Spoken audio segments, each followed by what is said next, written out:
आज दुनिया भर में कुल धर्मों की संख्या लगभग 300 से भी ज़्यादा है और इन धर्मों को मानने वाले लोगों की संख्या विश्व जनसंख्या का 59% है।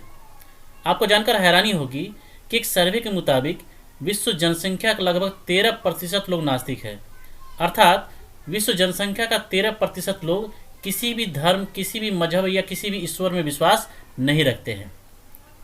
चीन देश की आबादी में 91% लोग बौद्ध धर्म को मानने वाले हैं।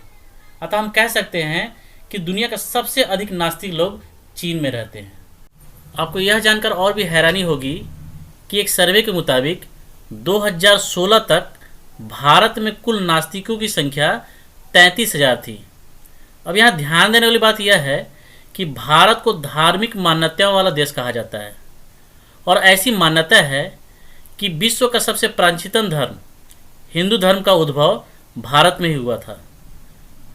तो फिर यहाँ एक सवाल उठता है कि वो कौन सा कारण था जिसकी वजह से 600 BC से लेकर 600 AD के दौरान नए धार्मिक विचारकों और नए धार्मिक विचारधाराओं का जन्म हुआ, खासकर बौद्ध धर्म और जैन धर्म की उत्पत्ति हुई।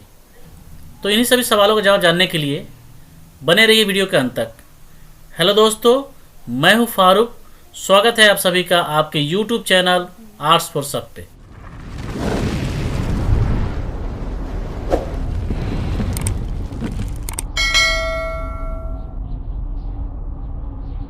वीडियो में आगे बढ़ने से पहले आपको बता दूं कि किसी भी नए धर्म, नई विचारधाराएं, नई प्रथाएं या नए विचारकों का उद्भव तभी होता है जब पिछले धर्म में किसी भी प्रकार की कमी रह जाती है या पिछले धर्म में किसी भी तरह के विकार उत्पन्न हो जाते हैं, जिसकी वजह से उस प्रथा को मानना, उस धर्म को मानना लोगों के लिए जब कठिन हो जाता है, तो ऐसी परिस्थिति में समाज में नए विचारकों का, नए धार्मिक मान्यताओं का और नए प्रथाओं का उद्भव होता है। 600 ईसा पूर्व से लेकर 600 ईस्वी के दौरान जो नए विचारकों, नए विश्वासों और नई इमारतों का जो उदय हुआ है, इसके पीछे के कारण को जानने के लिए आपको सबसे पहले वैदिक काल और उत्तर वैदिक काल के दौरान जो धार्मिक मान्यताएं थी, जो धार्मिक प्रथाएं थी, उसके विषय में जानना होगा। तभी जाके आप ये जान पाएंगे कि 600 BC से लेकर 600 AD के दौरान क्यों इन नए विचारकों, नए विश्वासों और नई इमारतों का उदय हुआ। वैदिक काल का समय 1500 ईसा पूर्व से लेकर 1000 ईसा पूर्व माना जाता है और ऐसा माना जाता है कि इसी अवधि के दौरान ऋग्वेद की रचना हुई है। आपको आगे बताते चले कि जो ऋग्वेद जो है वो देवताओं की स्तुति में रचे गए मंत्रों का संग्रह है। यानी ऋग्वेद में देवताओं की स्तुति कैसे की जाती है, देवताओं की उपासना कैसे की जाती है, उसको एक मंत्रों के रूप में संग्रह किया गया है। इनसे आरंभिक आर्यों के देवताओं और उनकी उपासना पद्धति की जानकारी मिलती है। यानी जब आप ऋग्वेद की अध्ययन करेंगे तो उसमें आपको पता चलेगा कि शुरू में आर्य देवताओं की उपासना कैसे करते थे और उनका तौर तरीका कैसा था। साथ ही साथ आर्य प्राकृतिक शक्तियों की पूजा विभिन्न देवताओं के रूप में करते थे, इसकी भी जानकारी हमको ऋग्वेद से मिलती है। आर्यों द्वारा प्राकृतिक शक्तियों के रूप में जिन देवताओं की उपासना की जाती है, उसके कुछ उदाहरण इस प्रकार हैं। जैसे इंद्र को युद्ध एवं वर्षा के देवता के रूप में पूजा जाता था, वरुण को न्याय का देवता के रूप में, सोम को वनस्पति के देवता के रूप में, सूर्य को प्रकाश के देवता के रूप में, मरुत को तूफान के देवता के रूप में, रुद्र को पशु के देवता के रूप में और सरस्वती को विद्या की देवी के रूप में पूजा जाता था। देवी देवताओं को प्रसन्न करने के लिए, उनकी उपासना के लिए मंत्रोच्चारण, यज्ञाहुति की धार्मिक कर्मकांड शुरू हुआ। यानी यहाँ कहने का मतलब ये है कि वैदिक काल में आर्यों के द्वारा देवी देवताओं को प्रसन्न करने के लिए, उनकी उपासना करने के लिए मंत्रोच्चारण, यज्ञाहुति यानी यज्ञ की प्रथा और अन्य धार्मिक कर्मकांडों की शुरुआत की गई थी। यहाँ तक आप लोगों ने जाना कि 1500 BC से लेके 1000 BC के दौरान ऋग्वेद की रचना हुई थी। साथ ही साथ आप लोगों ने यह भी जाना कि ऋग्वेद से हमें प्रारंभिक आर्यों के देवी देवताओं की उपासना करने की पद्धति, यज्ञाहुति और विभिन्न प्रकार के धर्म कर्म कांडों की जानकारी मिलती है। अब जानते हैं कि वैदिक काल के पश्चात जब उत्तर वैदिक काल आया तो उस दौरान कौन कौन से धार्मिक बदलाव आए।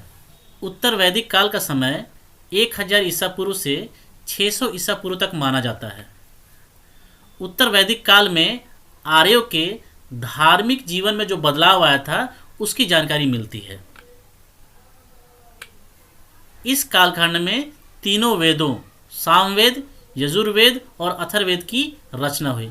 इन धार्मिक स्रोतों से पता चलता है कि उत्तर वैदिक काल में लोगों के जीवन में कुछ महत्वपूर्ण बदलाव आए थे, जैसे कि धर्म कर्म कांडों की जटिलता।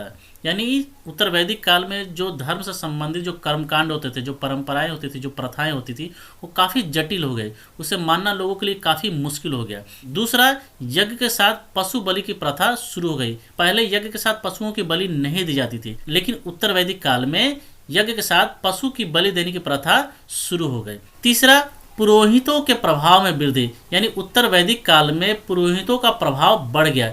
धर्म से संबंधित कोई भी कर्मकांड हो बिना पुरोहित के नहीं हो सकता था, जिसकी वजह से समाज में पुरोहित की मांग और मर्यादा बढ़ गई।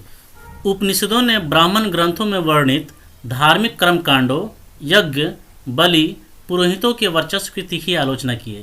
यानी यह कहने का मतलब ये है कि उत्तर वैदिक काल में जो उपनिषदों की रचना हुई है उसने ब्राह्मण ग्रंथों में रचित जो धार्मिक कर्मकांड बतलाए गए हैं, जो यज्ञ बतलाए गए हैं, जो बलि की प्रथा बतलाई गई है, उसकी घोर निंदा की है, उसका विरोध किया है। साथ ही साथ उसमें पुरोहितों के वर्चस्व की तीखी आलोचना भी की गई है। इसके अलावा वर्ण व्यवस्था को भी गलत बतलाया गया है, क्योंकि इस वर्ण व्यवस्था ने पूरे समाज को 4 वर्णों में बांट दिया, ब्राह्मण, क्षत्रिय, वैश्य और शूद्र। और इस वर्ण व्यवस्था की वजह से पूरा समाज जात पात ऊंच नीच के भेदभाव को आज तक झेलता आ रहा है। इन सभी कारणों की वजह से 600 ईसा पूर्व तक नया धार्मिक चिंतन आरंभ हो चुका था, जो ब्राह्मण चिंतन से बिल्कुल अलग था। जहां एक तरफ ब्राह्मण धर्म के अनुसार कई ईश्वर और देवी देवताओं की कल्पना की गई थी, वहीं दूसरी तरफ इस नए चिंतन ने एक सिरे से ईश्वर, देवी देवताओं और उसके अस्तित्व को नकार दिया। साथ ही विभिन्न धार्मिक कर्मकांडों को भी निरर्थक बताया। जब इस विचारधारा को विभिन्न संप्रदायों के गुरुओं के द्वारा लोगों तक पहुंचाया गया तो बहुत से लोगों ने इस नई विचारधारा का समर्थन किया। आरंभिक पाली साहित्य में 64 संप्रदायों का उल्लेख मिलता है। इन सभी दार्शनिकों एवं संप्रदायों में एक जो समानता थी कि वे ईश्वर के अस्तित्व को नहीं मानते थे। वे ब्राह्मणों द्वारा प्रतिपादित धार्मिक कर्मकांडों के विरोधी थे। वे केवल आत्मज्ञान की प्राप्ति पर बल देते थे। इनकी शिक्षाओं ने एक नया धार्मिक वातावरण बनाया, जिसे धर्म सुधार आंदोलन के रूप में जाना जाता है। भारत के समान चीन में कन्फ्यूशियस और लाओजे, ईरान में जरथुस्ट्र, यूनान में पाइथागोरस और बाद में सुकरात जैसे दार्शनिकों ने अपने अपने देश में प्रचलित धार्मिक व्यवस्था का विरोध किया एवं एक नया धार्मिक दर्शन दिया। भारत के नवीन संप्रदायों में सबसे अधिक प्रभावशाली जैन धर्म और बौद्ध धर्म बन गए। तो यहाँ तक आपको सब चीज़ क्लियर हो गया होगा कि आखिर वो कौन कौन से कारण थे जिसके वजह से एक प्राचीन धर्म के रहते हुए एक नई विचारधारा, एक नए धर्म का उदय हुआ। तो यदि आपको सारे टॉपिक्स क्लियर हो गए हैं, यदि सारे डाउट्स आपके क्लियर हो गए हैं, सारी चीज़ें आपको समझ में आ गई है, तो आप इस वीडियो को लाइक कीजिए, अपने दोस्तों में शेयर कीजिए और यदि आप इस चैनल पर नए हैं तो इस चैनल को सब्सक्राइब करके बेल आइकन को दबा दीजिए, ताकि जब भी मैं कोई नया वीडियो अपलोड करूं तो उसकी नोटिफिकेशन आप तक पहुंच जाए। तो फिर मिलते हैं अगले वीडियो में, तब तक के लिए दीजिए इजाज़त। धन्यवाद।